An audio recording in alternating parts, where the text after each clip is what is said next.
ನಮಸ್ಕಾರ. ಇವತ್ತಿನ video mutual ಫಂಡ್ಗಳ ನೆಚ್ಚಿನ 5 ಷೇರುಗಳು ಮತ್ತು ಅವುಗಳ ಟಾರ್ಗೆಟ್ ಪ್ರೈಸ್. ನಾನು ಡಾಕ್ಟರ್ ಭರತ್ ಚಂದ್ರ. ವಿಡಿಯೋಗಳ ಉದ್ದೇಶ ಕನ್ನಡಿಗರ ಫೈನಾನ್ಷಿಯಲ್ ಎಜುಕೇಶನ್. ಮ್ಯೂಚುವಲ್ ಫಂಡ್ಗಳು ಷೇರನ್ನು ಕೊಳ್ತಾವೆ, ಮಾರ್ತಾವೆ. ಒಂದು ಥರ ಮೊಸರು ಕಡದ ಹಾಗೆ. ಒಳ್ಳೆಯ ಪೀರಿಯಡ್ನಲ್ಲಿ ಷೇರುಗಳನ್ನು ಇಟ್ಕೊಂಡ್ರೆ ಮತ್ತೆ ಒಳ್ಳೆಯ ಲಾಭ ಬರುತ್ತೆ.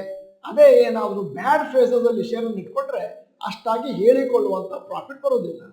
ಆದರೆ ಕೆಲವು ಷೇರುಗಳನ್ನು ಮ್ಯೂಚುವಲ್ ಫಂಡ್ಗಳು ಸತತವಾಗಿ ತಮ್ಮ ಬಳಿ ಇಟ್ಕೊಳ್ತವೆ, ಬ್ಯಾಡ್ ಫೇಸಲ್ಲಿ, ಗುಡ್ ಫೇಸಲ್ಲಿ. ಯಾಕಂದರೆ ಅವೆಲ್ಲ ಒಂದು ಥರದ blue chips.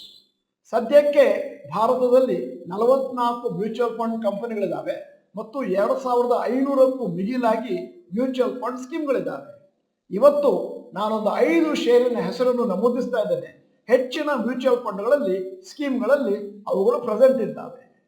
Stocks held by maximum mutual fund companies. ICICI bank number of schemes holding the stock 270.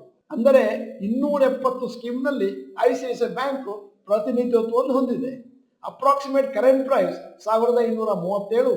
CLSA ಅನ್ನುವಂಥ ಬ್ರೋಕರೇಜ್ ಫರ್ಮ್ ಹೇಳ್ತಾರೆ ರಿವೈಸ್ ಟಾರ್ಗೆಟ್ 1500. ನೋಮುರಾದ ಹೇಳ್ತಾರೆ 1420. ಆಕ್ಸಿಸ್ ಸೆಕ್ಯೂರಿಟೀಸ್ ಹೇಳ್ತಾರೆ ICICI ಬ್ಯಾಂಕು 1425 ತಲುಪಬಹುದು. HDFC Securities 1325.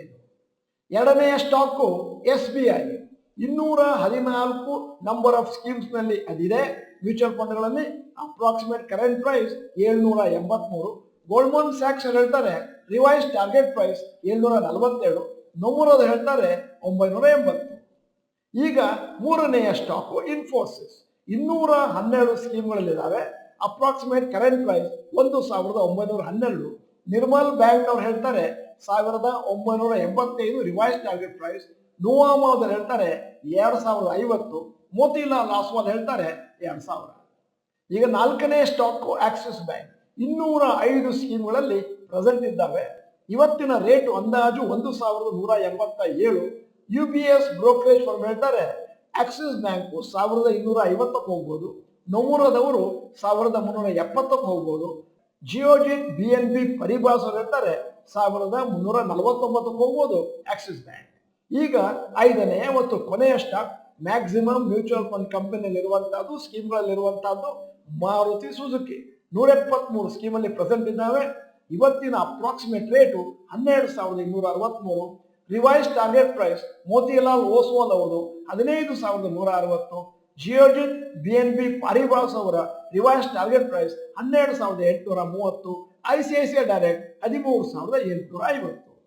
ಈ 5 ಷೇರುಗಳನ್ನು ನಮೂದಿಸಿದ್ದೇನೆ. ಸುಮಾರು ಮ್ಯೂಚುವಲ್ ಫಂಡ್ಗಳಿಗೆ ಬಹಳಷ್ಟು ಕಾನ್ಫಿಡೆನ್ಸ್ ಇದೆ ಈ 5 ಷೇರುಗಳ ಮೇಲೆ. ಇವತ್ತು ನಾವು ಈ ವಿಡಿಯೋನ ಮಾಡಿದ ಉದ್ದೇಶ ಏನು ಅಂತಂದ್ರೆ, ಈ 5 ಷೇರುಗಳ ಹೆಸರನ್ನು ನಿಮ್ಗೆ ಹೇಳಲಿಕ್ಕೆ ಮತ್ತು ಅದರಲ್ಲಿ ನಿಮ್ಮದೇ ಆದಂಥ ಫಂಡಮೆಂಟಲ್ ಅನಾಲಿಸಿಸ್ ಮಾಡಿ ಅರಿತುಕೊಳ್ಳಿ ಯಾಕೆ ಮ್ಯೂಚುವಲ್ ಫಂಡ್ಗಳಲ್ಲಿ ಅವು ನೆಚ್ಚಿನ ಷೇರುಗಳು ಎಂದು. ಮ್ಯೂಚುವಲ್ ಫಂಡ್ಗಳು ಈ ಷೇರುಗಳನ್ನು ಕೊಂಡಿದ್ದಾವೆ ಅಂತ ಹೇಳಿ ನಾವು ಬ್ಲೈಂಡ್ ಆಗಿ ಈ ಷೇರುಗಳನ್ನು ಕೊಳ್ಳಿಕ್ಕಾಗೋದಿಲ್ಲ. ನಮ್ಮದೇ ಆದಂಥ ನಿರ್ಧಾರವನ್ನು ಕೈಗೊಳ್ಳಬೇಕು ಫಂಡಮೆಂಟಲ್ ಅನಾಲಿಸಿಸ್ ಮಾಡಿದ ಮೇಲೆ. ಒಮ್ಮೆ ನೀವು ಫಂಡಮೆಂಟಲ್ ಅನಾಲಿಸಿಸ್ ಮಾಡಿ ಯಾವುದಾದ್ರೂ ಒಂದು ಷೇರನ್ನು ಆಯ್ಕೆ ಮಾಡಿಕೊಂಡ್ರೆ ಆ ಷೇರಿನಲ್ಲಿ ಹಣವನ್ನು ಹಾಕಲಿಕ್ಕೆ ನಿಮಗೆ ಬಹಳಷ್ಟು ಕಾನ್ಫಿಡೆನ್ಸ್ ಇರುತ್ತೆ. ನಾನು ಆಗಲೇ ಹೇಳಿದ ಹಾಗೆ ಕೆಲವು ಪೀರಿಯಡ್ಸ್ ಅಲ್ಲಿ ಕೆಲವು ಷೇರುಗಳು ಒಳ್ಳೆಯ ಪರ್ಫಾರ್ಮೆನ್ಸ್ ಕೊಡ್ತವೆ ಮತ್ತು ಕೆಲವು ಪೀರಿಯಡ್ಸ್ ಅಲ್ಲಿ ಅದೇ ಷೇರುಗಳು ಒಂದಷ್ಟು ಡಲ್ ಆಗಿರ್ತವೆ. ಈ ರೀತಿ ಡಲ್ ಆಗಿರುವ ಸಮಯದಲ್ಲಿ ನೀವೇನಾದರೂ ಫಂಡಮೆಂಟಲ್ ಅನಾಲಿಸಿಸ್ ಮಾಡಿದ್ದಲ್ಲಿ ಮತ್ತು ಆ ಷೇರಿನ ಫಿಗರ್ಸು ಮತ್ತು ಪ್ರಾಫಿಟ್ ಲಾಸ್ ಅಕೌಂಟ್ ಎಲ್ಲವೂ ಚೆನ್ನಾಗಿದೆ ಅಂತಂದ್ರೆ ಆಗ ಆ ಷೇರು ಡಲ್ ಆಗಿದ್ರೂ ಕೂಡ ಅದನ್ನ ಮುಂದಿನ ದಿನಗಳಲ್ಲಿ ಹಿಡಿದಿಟ್ಕೊಳ್ಳಿಕ್ಕೆ ಒಂದಷ್ಟು ಕಾನ್ಫಿಡೆನ್ಸ್ ಬರುತ್ತೆ. ನೀವು SIP ಮತ್ತು SCPನ ಮಾಡ್ತಾ ಇರಬೇಕಾದ್ರೆ ಫಂಡಮೆಂಟಲಿ ಗುಡ್ ಸ್ಟಾಕ್ಸ್ ಇದ್ರೆ ಅದೇನಾದರೂ ಸ್ವಲ್ಪ ಡಲ್ ಆಗಿದ್ರೆ ಆ ಸಮಯದಲ್ಲಿ ನಿಮಗೆ ಜಾಸ್ತಿ ಪ್ರಾಫಿಟ್ ಸಿಗುತ್ತೆ. ಯಾಕಂದ್ರೆ ಕಡಿಮೆ ರೇಟ್ನಲ್ಲಿ ಉತ್ತಮವಾದ ಷೇರನ್ನು ನೀವು ಕೊಂಡಿದ್ದೀರಿ.